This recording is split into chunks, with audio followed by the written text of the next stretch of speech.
This video guys, bumili na naman tayo ng tilapia. Wala gaanong isda dito kundi tilapia mga guys, buhay. Ayan, bumili tayo ng 4 na piraso mga guys. At palinis lang natin at sisigang natin sa talbos ng kamote at kalamansi mga guys. At lalagyan natin ng tanglad. Ayan, pinalinis na natin at ipahiwa lang natin mga guys. Ayan. Buhay talaga yan guys, ayan, sariwan-sariwa. Lalagyan lang natin tanglad yung sinigang natin sa kalamansi. Ayan.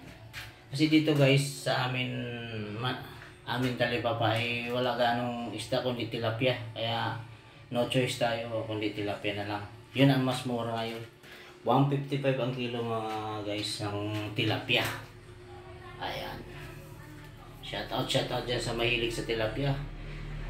Kung sabi ko mga guys, kusido sa tanglad mga guys ang ating ulam ngayon. Ayan, bumili na nga tayo ng talbos. Ayan, himay na natin. Ayan, mga arigado at ayan ang kalamansi. Ayan ang iasim natin guys. Nahiwa na natin ang tilapia na sariwang-sariwa. Ayan, nagpakulo lang tayo ng tubig guys at ilagay na natin yung ricado. Pag kumulo yan, ilagay na natin yung isda. Ayun. At antayin lang natin na kumulong-kulo at ilagay natin ang isda at ayun, talbos. Madali lang. Ayan. Ilagay na natin yung isda mga guys. Ayan. Shoutout dyan sa mga mahilig magsakusido at mga sinigang. Masarap to. May tanglad guys. Pampatanggal ng lansa guys. Ayan.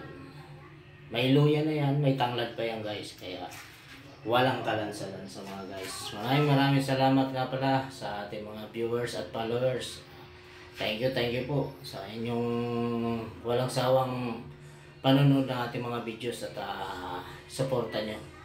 Ayan, ating mga friends at ating mga new followers. Thank you. Ayan, tikman lang natin ang ating sinigang sa kalamansi. Ayan. Napakasarap ng sabaw nito guys. Ayan, malinamnam. Basta mga ganyan simple. Ilagay na natin yung kalamansi para lumasa na at umasim na.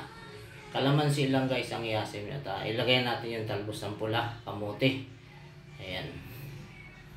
Maraming salamat sa inyong patuloy na pagtangkilik ng ating mga videos. Thank you. Luto na ang ating sinigang sa kalamansi. Ayan. Thank you po. Masarap humigop ng sabaw. Ayan. Maasim-asim na ang kalamansi. Natural talaga mga guys. Thank you po. Thank you sa panonood nyo ng videos ko. Thank you. Ayan.